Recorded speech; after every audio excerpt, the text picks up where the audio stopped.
E aí, gente, a gente conversa um pouco melhor sobre características do tecido epitelial.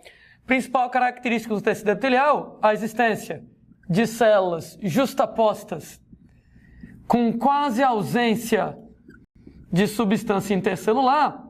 Já tinha sido descrito antes, né? Inclusive, a gente comentando outra característica dos tecidos epiteliais, a existência de um complexo unitivo bem desenvolvido. Complexo unitivo, aquelas especializações de membrana que vão manter as células unidas umas nas outras, né? Como, por exemplo, lá o que acontece com os desmossomos. E essa história de você ter células coladinhas umas nas outras, justapostas, apresenta lá algumas outras consequências. Já que as células são supercoladas umas nas outras, não tem espaço para vasos sanguíneos. E o resultado? Que o tecido epitelial, ele é avascular. Ora, a célula é tão pregada uma na outra que não tem espaço para passar vasos sanguíneos entre as células. Ou seja, avascular sem a existência de vasos sanguíneos. Isso, gente, tem lá algumas outras consequências. Se você não tem vasos sanguíneos, a distribuição de substâncias químicas no tecido epitelial, de nutrientes, de gases respiratórios, de água, acontece através de um processo chamado de difusão célula-célula. Ou seja, as substâncias, elas vão passando de uma célula para outra célula. Sendo, gente, que elas vão passando de célula a célula a partir dos capilares sanguíneos, dos vasos sanguíneos, do tecido conjuntivo localizado imediatamente embaixo.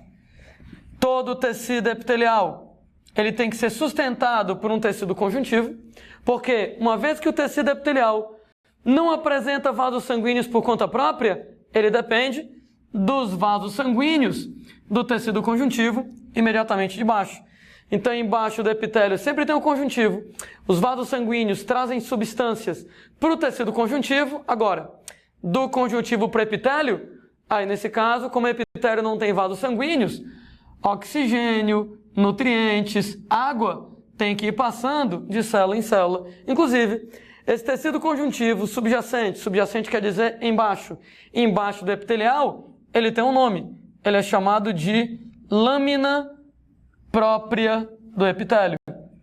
Então, esse termo, lâmina própria do epitélio, ele vai designar o tecido conjuntivo que você tem embaixo do epitelial. Sempre, o tecido epitelial é sustentado por um conjuntivo. Estou falando sustentado do ponto de vista nutricional, inclusive.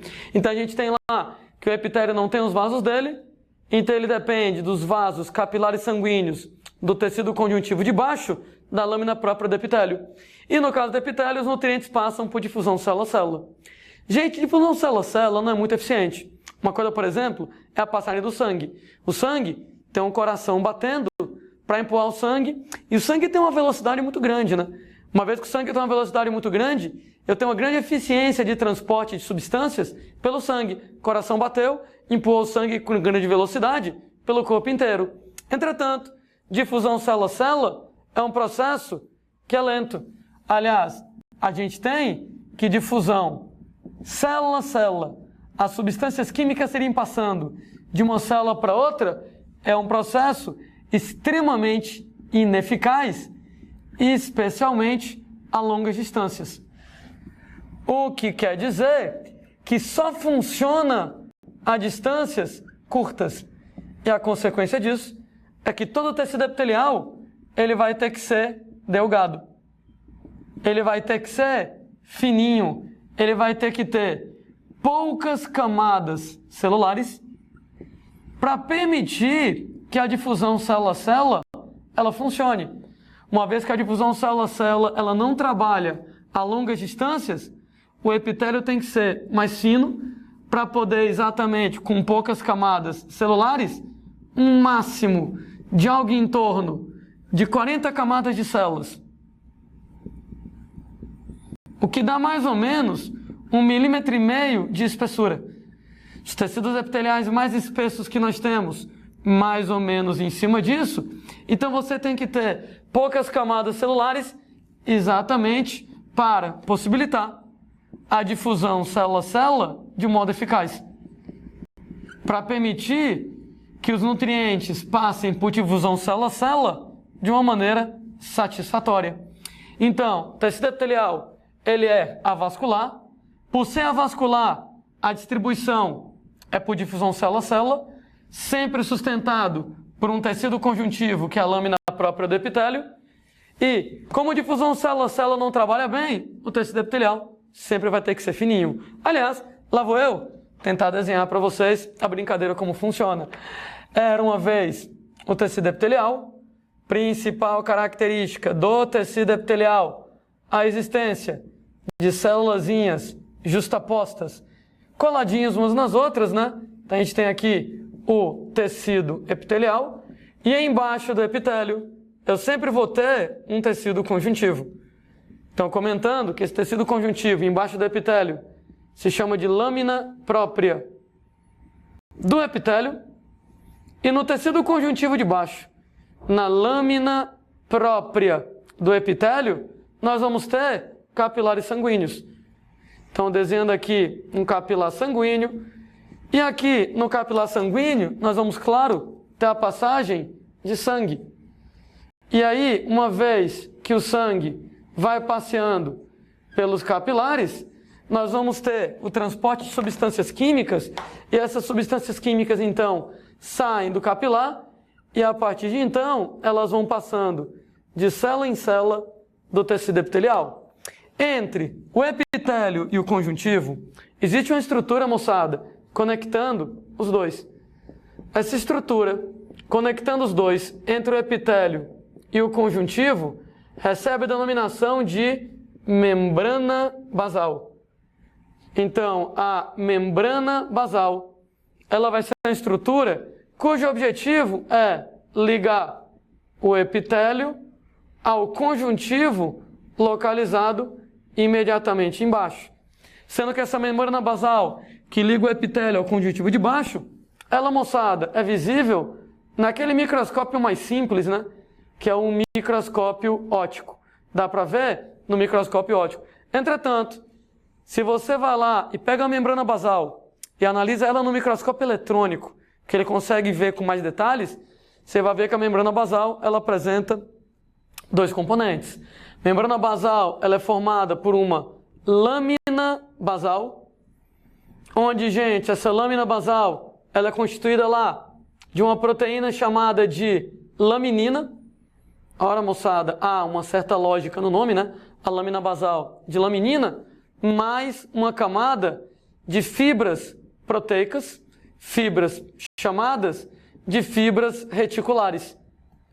Ou seja, a membrana basal, ela tem esses dois componentes, a lâmina basal de laminina e a camada de fibras reticulares, sendo, gente, que lâmina basal e a camada de fibras reticulares, isso aqui seria visível somente aquele microscópio mais detalhista, que é o microscópio eletrônico. Então, tem um epitélio, tem um conjuntivo imediatamente embaixo. Entre o epitélio e o conjuntivo, eu tenho uma membrana basal. Ligo o epitélio ao conjuntivo, visível ao microscópio óptico. Se eu pego a membrana basal e analiso a membrana basal no microscópio eletrônico, aí eu vou ver que a membrana basal tem a lâmina basal de laminina e a camada de fibras proteicas reticulares aqui nesse caso. Eu sei que é osso, porque você vai ter três nomes muito parecidos, né? Tem lâmina própria, membrana basal e lâmina basal. Isso é para dar um nó na cabeça de qualquer cristão aí. Sendo que, vamos lá, lâmina própria é o conjuntivo embaixo do epitélio. Membrana basal é uma estrutura que liga o epitélio ao conjuntivo. E lâmina basal é um dos componentes da membrana basal quando é visto ao microscópio eletrônico. Inclusive, para que serve essa lâmina basal, essa camada de laminina? Basicamente, moçada, a laminina da lâmina basal, ela se conecta às células epiteliais através de estruturas chamadas de hemidesmossomos. Onde, moçada, um desmossomo, eu tinha descrito lá em vídeos anteriores, ele, moçada, vai ter o papel de conectar duas células, e o hemidesmossomo, ele é um desmossomo pela metade. Hemi quer dizer metade, ele não conecta duas células, ele conecta uma célula a uma estrutura que não é uma célula.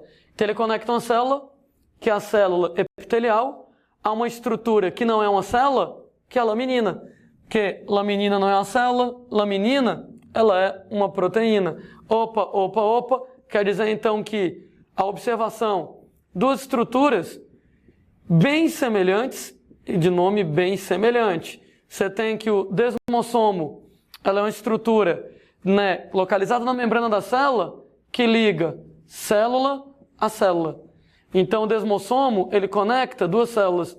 Um M-desmossomo, M quer dizer metade, ele é só metade do desmossomo. Ao invés de ligar duas células, ele liga uma célula a uma estrutura que não é uma célula. Como, por exemplo, né, ele vai ligar a célula epitelial à laminina, que vai ser uma proteína. Quando você, gente, analisa um desmossomo, era uma vez a célula vizinha. O desmossomo, ele lembra muito um botão, ele é feito de proteínas. Então você tem um botão aqui do lado, um botão, ele tem furinhos. Então parece muito com um botão feito de proteínas, e dentro da outra célula, outro botão feito de proteínas, furadinho, né? E da mesma maneira, moçada, aqui no botão, os furinhos servem para passar os fios, para amarrar o botão na blusa. No caso do desmossomo, cada botão desses de proteína furadinho vai permitir a passagem de fios de proteína de um lado, fios de proteína de um lado, fios de proteína de um lado, fios de proteína do outro lado, fios de proteína do outro lado, fio de proteína do outro lado, e o resultado é que você amarra os fios de proteína aqui no meio. Por isso que o desmossomo liga uma célula na outra. Então, no meu desenho idiota, isso é uma célula, isso aqui é outra célula. Cada desmossomo, o disco de proteína, dois discos de proteína. O disco furadinho como um botão, e os fios passando, e os fios entrelaçados aqui no meio, os fios amarrados nessa região. O M-desmossomo é o desmossomo pela metade. Se um desmossomo ele liga duas células, o M-desmossomo liga uma célula a alguma estrutura que não é uma célula. Se o desmossomo ele tem dois botões de proteína, o M-desmossomo M-metade só tem um botãozinho furado de proteínas. Pelos furos passam fios de proteína, e esses fios de proteína se amarram em uma estrutura que não é uma célula. Então, célula liga a célula, desmossomo. Célula liga, por exemplo, a camadas de proteínas, como as células epiteliais se ligam à camada de laminina. Então, o M-desmossomo. Aliás, se você vai lá e pega essa figura bem aqui, nós temos discos furadinhos de proteína, discos furadinhos de proteína, discos furadinhos de proteína, como se fossem botões, e fios de proteína que se entrelaçam na laminina. No que esses fios de proteína se entrelaçam na laminina, se amarram, isso aqui promove a adesão, para poder conectar o epitélio ao conjuntivo, ambas as estruturas, moçada, com papel de adesão, entre célula e célula, e entre célula e estruturas que não são células. A gente, moçada, falando sobre as propriedades do tecido epitelial, tem uma outra propriedade que tem a ver com as células serem justapostas, que é exatamente o fato de você ter as células poliédricas. Ora, gente, das aulas de geometria espacial, né? Então, isso aí lá na matemática, um poliedro, ele é exatamente um corpo espacial que apresenta lados planos. Sendo, gente, que as células do tecido epitelial, elas são poliédricas, elas podem ser de três tipos. Elas podem ser pavimentosas. Vou dizer que ela é pavimentosa quando ela é achatada. Então, colocando aqui meu desenho feioso, a célulazinha pavimentosa achatada. Ela, moçada, pode ser cúbica, também chamada cuboide. Ora, moçada, fala sério, né? Então, cúbica, ela tem forma de um cubo. E ela pode, moçada, ser prismática, né? Sendo, moçada, que as células prismáticas, elas são células compridinhas. Alguns livros, ao invés de chamar de prismática, chamam elas de cilíndricas. É claro, né, moçada, que em prismas e cilindros são diferentes. Entretanto, no microscópio, às vezes não fica muito claro que a célula é um prisma. Então você pode acabar confundindo, ela é compridinha e acabar achando que ela é cilíndrica. Filosofando um pouquinho sobre essa história das células serem poliédricas. Ora, se alguém mandar você desenhar uma célula vegetal, desenhe uma célula vegetal. Então você vai desenhar a célula vegetal mais ou menos desse jeito. Células vegetais apresentam paredes retas e apresentam ângulos bem vivos. Agora por quê? Porque a célula vegetal, ela apresenta parede celular e a parede celular ela é rígida. Como a parede celular é rígida, ela tem lados planos e ângulos vivos. Lados planos e ângulos vivos. Se entretanto alguém mandasse você desenhar uma célula animal, desenha uma célula animal, a célula vai ficar mais ou menos desse jeito. Ora, moçada, célula animal, ela é arredondada. Por que ela é arredondada? Ah, porque ela não tem parede celular. Ela só tem membrana plasmática. E, gente, a membrana plasmática, ela é flexível. Como a membrana plasmática é flexível, eu tenho uma distribuição equitativa de forças aqui dentro, e o resultado, moçada, que as células animais sem parede celular rígida, somente com membrana plasmática flexível, elas tendem a ser arredondadas. E por que as células epiteliais, elas são poliédricas? Elas apresentam lados planos como a célula vegetal, apesar de elas serem animais e não terem parede celular. Explicação disso, moçada? Mais ou menos assim, né? Eu queria que todo mundo imaginasse balões de aniversário de criança. Era uma vez um balão de aniversário de criança, era uma vez outro balão de aniversário de criança. Eu vou apertar um balão de um lado, vou apertar um balão do outro lado, e na região onde os balões se apertam, isso gera uma interface plana. Vou pegar outro balão e vou empurrar o balão aqui. No que eu empurrar outro balão aqui, eu vou gerar outra interface plana. Eu vou empurrar agora outro balão aqui em cima. Então vou gerar outra interface plana. Vou empurrar outro balão aqui embaixo. Eu vou gerar outra interface plana. O resultado, o balão do meio, esmagado pelos balões vizinhos, vai ter lados planos, como se fosse, moçada, um cubo. E é exatamente isso que explica por que as células do tecido epitelial, elas são poliédricas. Então elas não têm parede celular, elas não têm uma parede celular rígida, elas só têm a membrana flexível. O problema é que o tecido epitelial tem células justapostas, uma célula aperta outra, que aperta outra, que aperta outra. No que elas se apertam mutuamente, as células acabam tendo interfaces planas. Ou seja, a forte justaposição entre as células, o fato, moçada, de as células se esmagarem mutuamente, acaba gerando interfaces planas. No que gera interfaces planas, as células, moçada, vão acabar sendo poliédricas aqui nesse caso. Outra observação, né? Eu lembro que a membrana plasmática, a membrana celular, ela não é visível naquele microscópio óptico, que é o microscópio mais simples. Ela só é visível naquele microscópio eletrônico, que é o microscópio mais fodão.